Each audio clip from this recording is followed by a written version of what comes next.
Hi,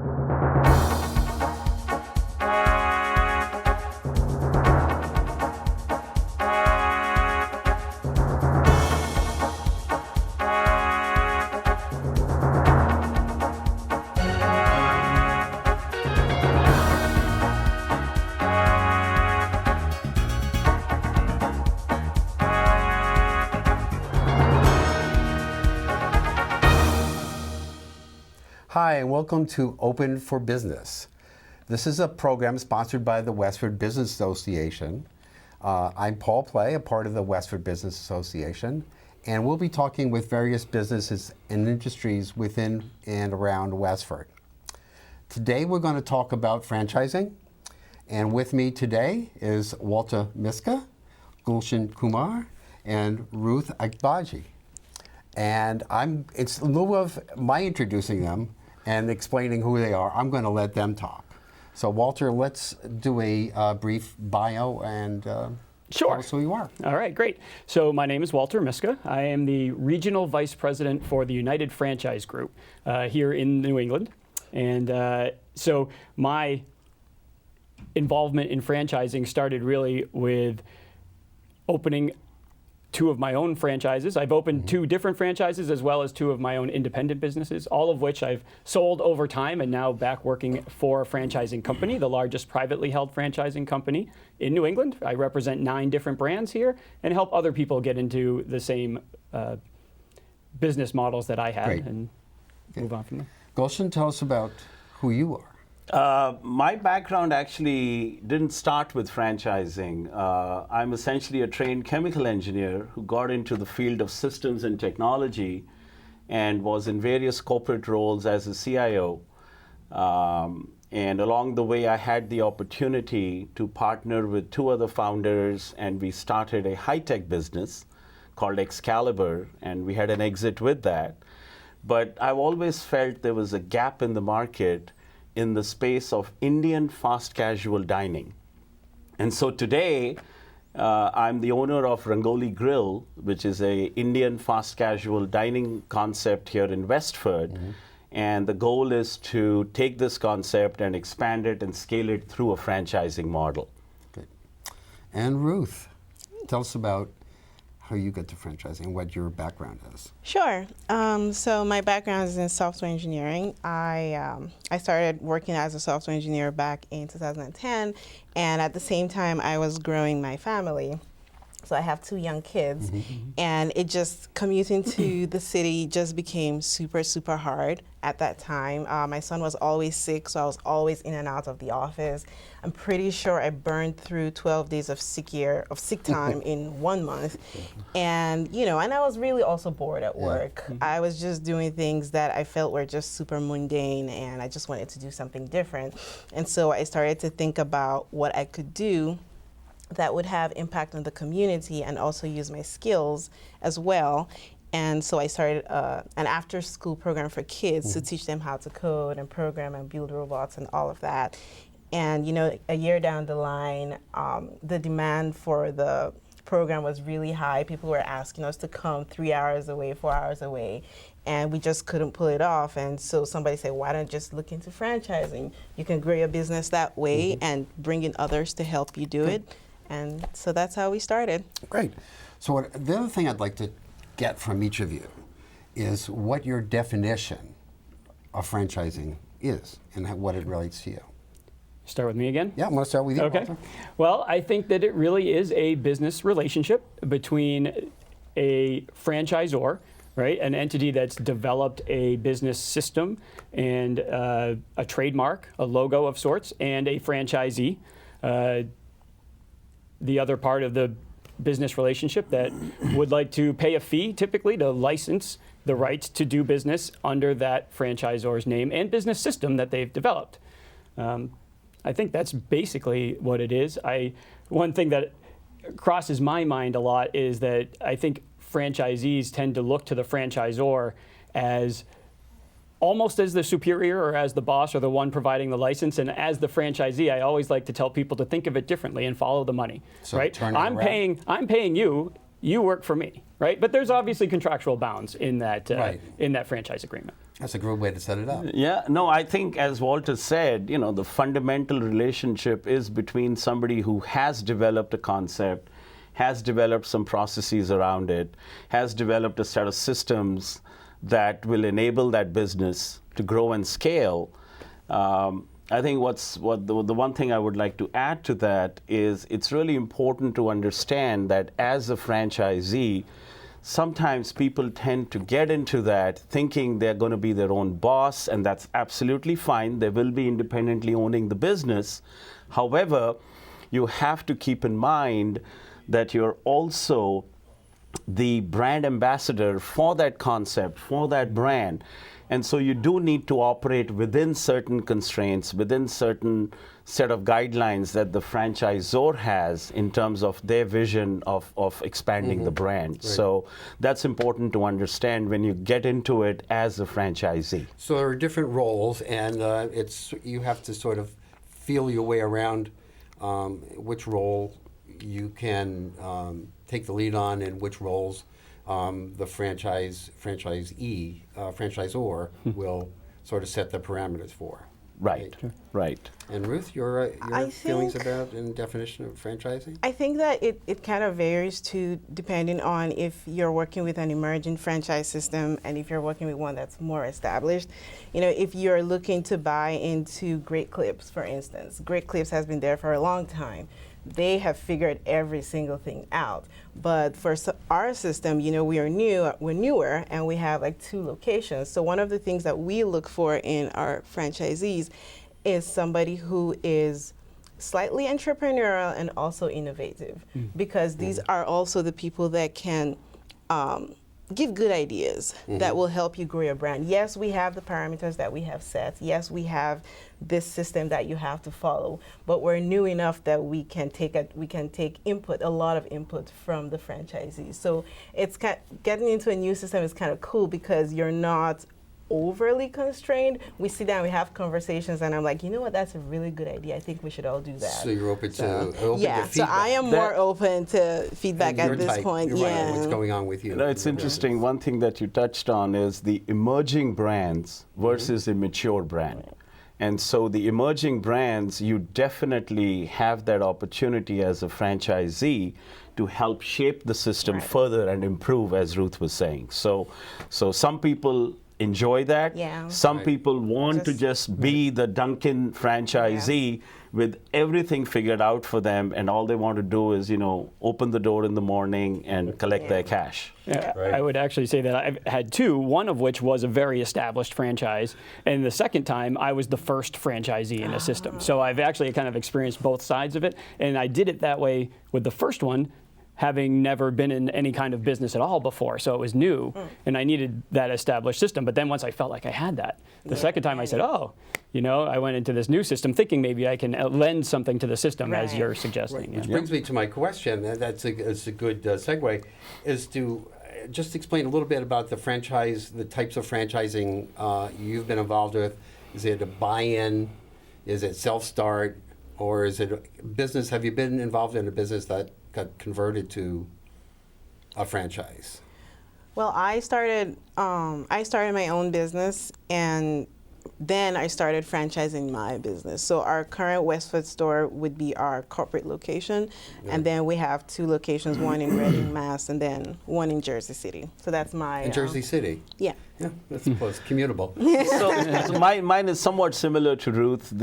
Perhaps the only difference I would say was that when I started Rangoli Grill, the goal always was that it will grow through a franchising Right. model. And so my efforts have been to standardize and streamline the operations to a point where we can now take that package and drop it in any location around the country. And that has always been the objective. So, And my experience was the opposite side of the picture, really, in that similarly, I was an engineer, right? The topic's been kind of covered. I also was bored, right? And spent a lot of time watching the clock, waiting for something to happen the next day or whatever. So really, I was visiting my mother in Florida. I went to a Cold Stone Creamery. Right? First time I had ever even considered opening my own business. I walked out of the Cold Stone Creamery thinking, man, I spent too much money on that ice cream. I had a great time. And I can't wait to go back. Why can't I do this? Right? You know, so I spend the whole trip home thinking about franchising and finding the right model for me. And so I started researching franchises from that aspect of what could I buy into. And never would have thought I would have bought into the one called, about embroidery. But Well, that's a great story. And that's another question I had is, in order to determine the right decision for each of you, how did you do your research? Continuing, anecdotal of walking into Cold Stone. Well, that's where it started, Yeah. and then of course you get online, right? And you start looking at all these concepts, and it's overwhelming. There are about 4,000 franchise systems in the country. You may have 1 in 12 businesses in this country is a franchise, so there is a lot of opportunity, and it's almost overwhelming. I went to a franchise show, realizing that it didn't take me too long to realize ice cream wasn't for me, but it got me thinking. And then when I saw a business that was business to business, it was daytime hours, it was a limited staff, I started thinking, oh, this feels more like me. And it turned out that it was an embroidery business, which never would have. So being a little open-minded as to where I was going landed me there. Yeah, so the market research I had to do was more from a franchisor perspective. Having brought up in India and being very familiar with the cuisine, I've had the opportunity to eat at many, many different Indian restaurants, not just in the Boston area, not just within the US, but also internationally. And one of the things I found was that they weren't really catering to an audience that is now turning more and more towards healthier options, served fast, and there was the success that you saw in the likes of Chipotle and Moe's, etc. And so that's how my idea was born, where it's like the Indian Chipotle, if you will. That was the basis. And I also went to the franchise shows and just to understand what might be out there. And when I didn't see any structured, professionally branded Indian fast casual franchise, I saw that as an opportunity. And so that's what drove me to then continue that dream that I had and start by having one corporate unit, which is what I have today in the Westford Cornerstone Marketplace. Great story. Ruth? So first up, I hit Google. What is franchising? What do I need to do to franchise? So my space is very different because the STEM space is hot and upcoming, and there are a few major players out there, but it's really wide open. So it was almost like a no-brainer. We got to a point that we started to systemize very early because I had little kids and I had to pass on operations to a manager. So I had to document everything and get somebody up to speed. So we had that part covered. I just needed to understand what I needed to do for franchising and how much it would cost, because that's another thing. It's a lot of money to start a franchise. Next question. Okay. Next question. Tell me, let's work this way. Tell me about the funding. Did the funding work for you? So when I started out, I'll be honest, I didn't quite understand how much it was going to take to start. It sounded to me, my initial research was, you pay for an FDD, you pay for a lawyer to craft an FDD, do some marketing, woohoo, we're all good. But it didn't quite work out that way. I started to work with a mentor and an advisor, and I started to learn that there were so many other things that I needed to put in place and standardize. And so my current location was funding the franchise side, but then I just got a loan from the SBA and just funded it that way rather than. In my case, I was aware, of course, that when you start, even if it's a smallish restaurant, a fast casual, you do need to do the build out. You do need to have the right kind of equipment in place. It's pretty standard equipment, except in Indian cooking we use a clay oven. It's called a tandoor, which is a little bit unique. I had to actually, the one I use is actually manufactured in the UK and was imported into the US here. As far as the initial funding, I actually, having had worked in many corporate roles over the years. I did have some savings that I tapped into. I tapped into a little bit of a home equity line, and that's what got me started. And as Ruth said, there's a lot of cost in working with attorneys, working with CPAs to set up the right franchising company structure, setting up the franchise disclosure document, registrations in various states. People don't realize that in the US in particular, it's a highly regulated industry, regulated by the FTC. And so there are registration requirements in various states before you can even offer your franchise and your concept. So, that's the kind of learnings, like Ruth, I had to do the same set of learnings because I was not in franchising. But the good news is that, there's a lot of people out there. It's a very mature industry. And so I had also worked with a consulting firm, and they helped me with some of these tasks. Great. And Walter?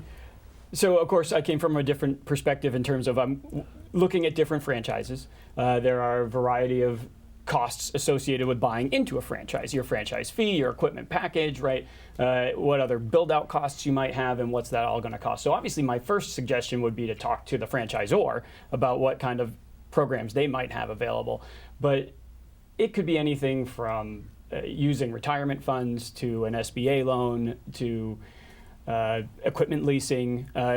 In my case, I went ahead and used a home equity line like you did. I just worked out best for my personal financial situation, but there are lots of options and you need to look at different ones. I would also say to be careful that you are going in properly funded, because if you ask when a business fails, it almost always seems to me it's because they went in underfunded and didn't have the working capital they need. Yeah. Right. And that's true, I think, independent of franchising. If you're undercapitalized, that's a huge risk you take, whether it's an independent business or it's a franchise business. Well, in all your businesses, what do you think for you were the key indicators that would signal success or failure in terms of how you were looking at developing the franchise or jumping into a franchise? What did you see as success signals, and what possible failure or development issues you would run into? I think for me, success is if my franchisees are successful, because they are buying into the system, they're buying into the program. A lot of them are putting in all their life savings and whatnot. And so if they are successful, then I will feel accomplished. I mean, if they're successful, the franchise will be successful. But it's really important for me that they don't regret their decision and that they're happy. So you have a lot of, you offer your franchisees a lot of support. Yes. I text with them every day, which is a lot of support, but I just really want them to, get going. You want success. You want to see it. Sure. Yeah, and again, it's an emerging brand that we are involved with. So the beauty of that is that the franchisees, much to Walter's second experience that he had, are very closely involved with the franchisor, because you're directly talking to the founders of the concept. You really understand the vision behind that concept, and of course, a key indicator of success is when your franchisees are successful. If you can, have that adoption of your concept on a broad basis. That's an indicator, obviously. That means people do want that service or that product offering that is out there. And those are the ways that you would measure your success. Do you have a happy customer? Do you have repeat customers? Do they keep coming back to you because they love your product or services? Do they give you referrals? Those are all the things that you look for, especially in the early stages, because a lot of the marketing you do is organic. You're growing organically. You do a lot of organic marketing. You do a lot of primary market research. You're not a Dunkin', you're not a McDonald's that's running national campaigns because they don't make sense. You're probably focused in a smaller geography. So those are the kinds of things that require the franchisor to be very closely involved, especially in the early stages. Right. And Walter, what are you folks in your company, So, what are you yeah. looking at in terms of the franchisee? If you can read success or read what pitfalls they have to watch out for. Okay, that wasn't where I thought you were going.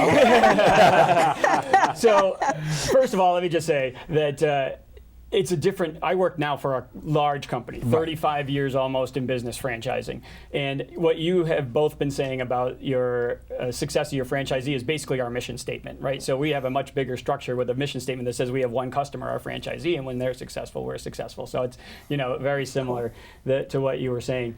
I think.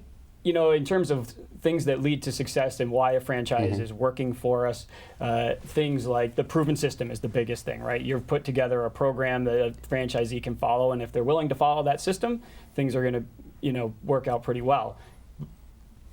The downfall could be if you're a potential franchise owner that's not good at following instruction, then you're probably not in the right space for you. But you're going to get mass purchasing power out of being in a bigger system. You're going to get cooperative advertising. You're going to get training and support and all of those things that can lead to the higher success rate that comes along with franchising than people that try to go out and start business on their own. There's brand recognition Brand too. recognition, sure. Yeah, of course. Right. So support from the franchisor is very important to the success The because it brings so much to the franchisee to work with. Yeah, the other thing I would say is, and we haven't really touched on it yet, but it's obviously a very, very important element, is the financials. Do the financials work for you? You got to make sure after you take out all the expenses, and keep in mind, and as Walter had alluded to, when you get into a franchise system, you do have some ongoing royalties you pay to the franchisor. And that could be anywhere, depending on the system, from all the way from 5% all the way up to 11-12%.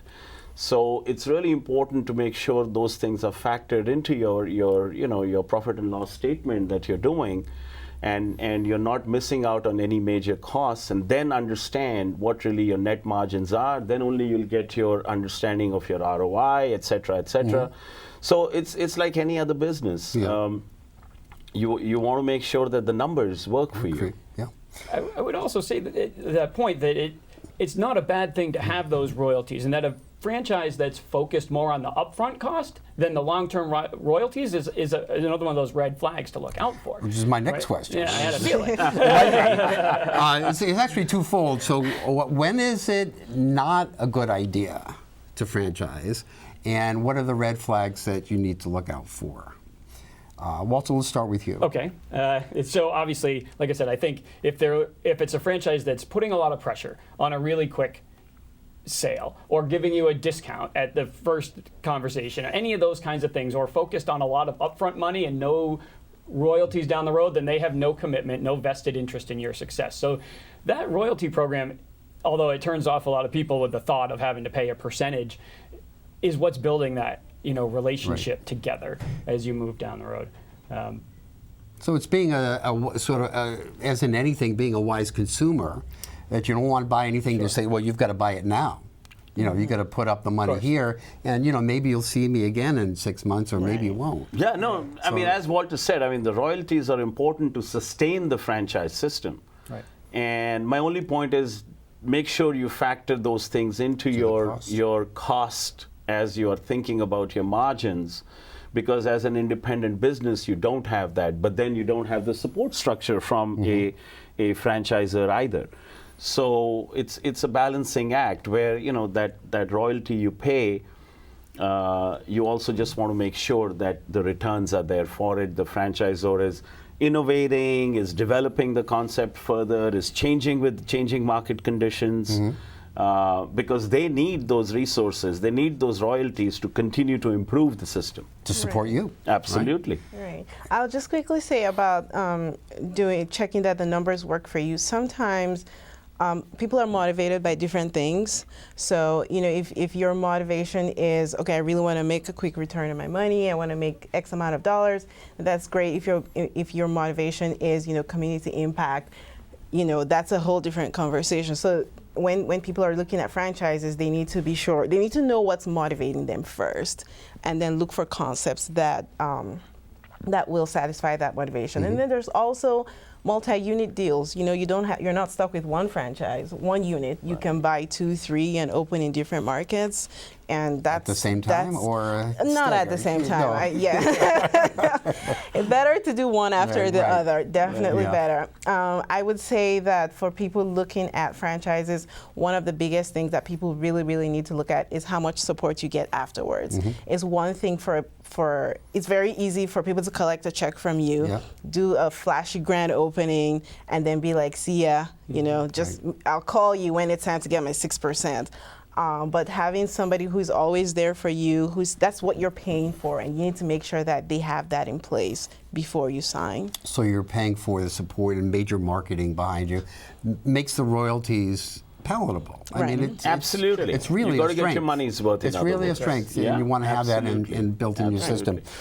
So let me sort of wrap this up a little bit. I have a great idea. I have the next great idea, right? Where do I go? What are some of the resources? What are some of the opportunities out there? Where could I bring my idea? So the idea to build a business or to To build a business with a particular product, let's say.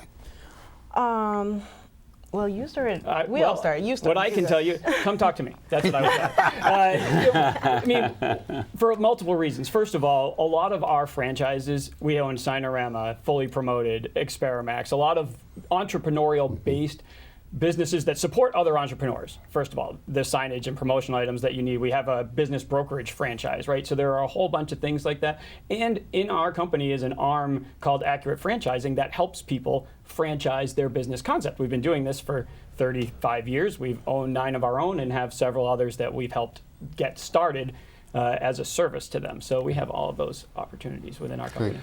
You know, it's interesting. I just had some notes around a readiness checklist, right? When are you ready to franchise? And you know, you got to make sure you got a product or a service which is your offering that is going to be in demand, which means you need to do the market research. Are you operationally ready with the training, the documentation, the processes? Do you have the right marketing platforms in place, whether it's social media or how are you going to go to market with that?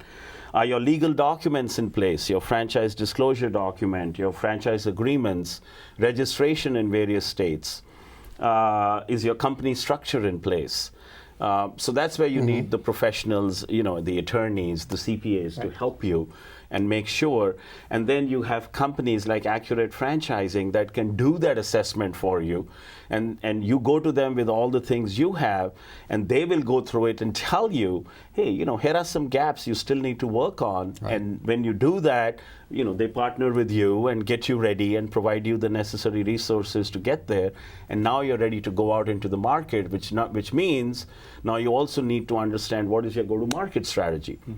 Are you advertising in biz buy sell? Are you going through brokers? Are you going to franchise shows and putting up booths?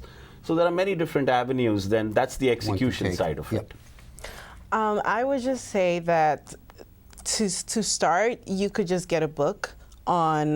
There's this book I would recommend, Risk Less, Grow Smart by Shelly Son, and she basically breaks down how she franchised, going from just starting her own business down into like breaking it all stepwise into how she's grown it to over 200 locations. I think that's just a great place to start, to just give a general overview and an idea of what franchising and how it works. Yeah.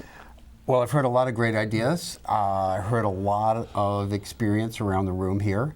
It's great. I want to thank you all for coming to Open for Business. It's the first of our shows, and first of many. We'll be focusing on different industries in business, and we'll probably call on you again. But again, thank you so much, and hope that was helpful for everyone out there. Anyone who's interested can contact the WBA, and we can point you in the right direction and try to get you into whatever you want to get into. So thank you very much, and we'll see you again.